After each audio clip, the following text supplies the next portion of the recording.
Hi, everybody. This is May Doldalau with YesFinanciallyFree.com. Today's live, we're continuing with Money Mania, the Mississippi Scheme, from Memoirs of Extraordinary Popular Delusions and the Madness of Crowds by Charles Mackay. My name again is May Doldalau. Thank you for being on today's live. My blog, YesFinanciallyFree.com. Back in 2011, I was in over $40,000 credit card debts. We own two condos, this two-bedroom property in Waikiki and one-bedroom Airbnb business down the street. Okay, but like I said, all that debt in 2011, no property. I paid it all off by 2016 April. By then, our family's net worth had improved by over $500,000. Was making almost $500 a month in passive income, and I quit my job December 23rd, I think was my last day, 2016. And then I started coaching clients to do what I did. There's my son, Jordan. I live with him. He's 7, and my husband, Jamel.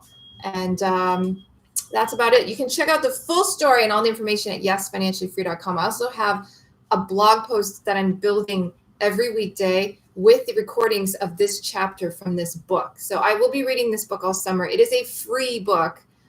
So you can just go to my blog, get the link to the book if you want to just read it at your own pace or follow along with me. It is highly recommended by financial advisors as one of the best books to study human nature and finance and money. So let's begin. Today's reading, just as a summary, there's a guy named John Law in France. He's in France. He's a professional gambler. He's not from France. His father had a bank. He was rich when he grew up. He spent all the money. Then he became a professional gambler. Had to leave his country because he shot a man in a duel. And then he made friends in other countries. In France, he made a friend that became high up in the government. So he had this idea, wanted to do a land bank. So he did, made tremendous money for himself and the country. But the royal government ended up corrupting the whole system. They took it over and just ruined it. And he also started a company called the Mississippi Company, which was supposed to go explore the United States, bring back all the gold, silver they found, and share it with profit holders. The unfortunate part of it is that they never actually left. So they started selling shares in the company without actually, doing what the company was supposed to do. I don't know if that was on purpose or they just got caught up in the moment. And basically, people started paying enormous prices for these shares. There was a bubble. It burst. And the bubble has burst in what we're reading. John Law left the country to Italy. And he did not steal any money. He did not take anything with him. He basically wanted to have it work, and it didn't work out. But he did leave, so he didn't get killed by the mobs who wanted to kill him. Because a lot of people lost a lot of money in the bubble bursting. So here we go, page 42. At a meeting of the Council of Finance and General Council of the Regency, documents were laid upon the table, from which it appeared that the amount of notes in circulation was 2,700 millions. The regent was called upon to explain how it happened that there was a discrepancy between the dates at which these issues were made and those of the edicts by which they were authorized. He might have safely taken the whole blame upon himself, but he preferred that an absent man should bear a share of it. He therefore stated that Law, upon his authority, had issued 1,200 millions of notes at different times, and that he, the regent, seeing that the thing had been irrevocably done, had screened Law by antedating the decrees of the council which authorized the augmentation.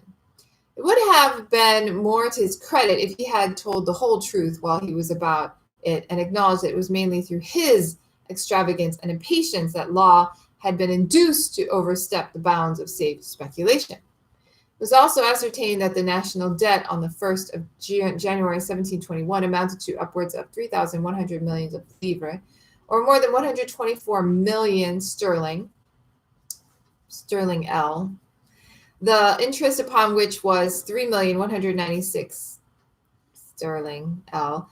A commission or visa was forthwith appointed to examine into all the securities of the state creditors, who were to be divided into 5 classes. The first 4 comprising those who had purchased their securities with real effects, and the latter comprised those who could give no proofs that the transactions had entered into were real and bona fide.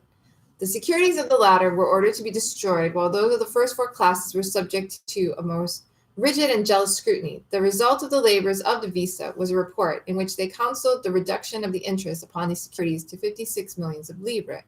They justified this advice by a statement of the various acts of peculation and extortion which they had discovered, and an edict to that effect was accordingly published and duly registered by the parliaments of the kingdom. Another tribunal was afterwards established under the title of the Chambre de l'Arsenal, which took cognizance of all the malversions committed in the financial departments of the government. During the late unhappy period, a master of requests named Falhonet, together with the Abbé Clement and two clerks in their employ, had been concerned in diverse acts of peculation to amounts of upwards of 1 million of livres. The first two were sentenced to be beheaded and the latter to be hanged, but their punishment was afterwards commuted into imprisonment for life in the Bastille. Numerous other acts of dishonesty were discovered and punished by fine and imprisonment. D'Argen's son shared with Law and the regent the unpopularity which had alighted upon all those concerned in the Mississippi madness. He was dismissed from his post of chancellor to make room for D'Argenceau, but he retained the title of keeper of the seals and was allowed to attend the councils whenever he pleased. He thought it better, however, to withdraw from Paris and live for a time of a life of seclusion in his country seat. But he was not formed for retirement, and becoming moody and discontented, he aggravated a disease under which he had long labored and died in less than 12 months. Wow. The populace of Paris so detested him that they carried their hatred even to his grave.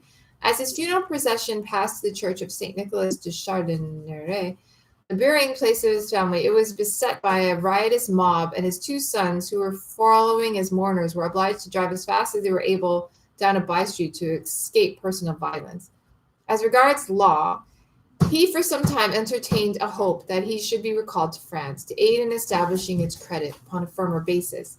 The death of the regent in 1723, who expired suddenly as he was sitting by the fireside conversing with his mistress, the Duchess de Valois, deprived him of that hope, and he was reduced to lead his former life of gambling. He was more than once obliged to pawn his diamond, the sole remnant of his vast wealth, but successful play generally enabled him to redeem it. Being persecuted by his creditors at Rome, he proceeded to Copenhagen, where he received permission from the English ministry to reside in his native country. His pardon for the murder of Mr. Wilson having been sent to him in 1719, he was brought over in the admiral's ship, a circumstance which gave occasion for a short debate in the House of Lords.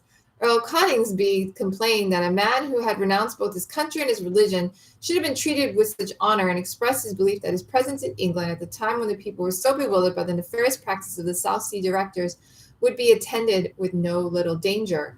He gave notice of a motion on the subject, but was allowed to drop, no other member of the House having the slightest participation in his lordship's fears. Law remained for about 4 years in England and then proceeded to Venice, where he died in 1929 in very embarrassed circumstances. The following epitaph was written at the time, and it's in French again, so I'm going to skip it. His brother, William Law, who had been concerned with him in the administration both of the bank and the Louisiana Company, was imprisoned in the Bastille for alleged malversation, but no guilt was ever proven against him. He was liberated after 15 months and became the founder of a family which is still known in France under the title of Marquis of Lauriston. In the next chapter will be found an account of the madness which infected the people of England at the same time under very similar circumstances, but which, thanks to the energies and good sense of a constitutional government, was attended with results far less disastrous than those that were seen in France. So there you have it. Have a great day, guys, and aloha. Thank you for being on today's live. Share it with your friends and followers. And if you're on Facebook, please share this with your friends, like the fan page, and it's a great place to learn about financial freedom. Subscribe to the YouTube channel, and I'll see you again tomorrow, same time. Check out the blog, yesfinanciallyfree.com, for all replays. Have a great day, guys. Aloha. Take care.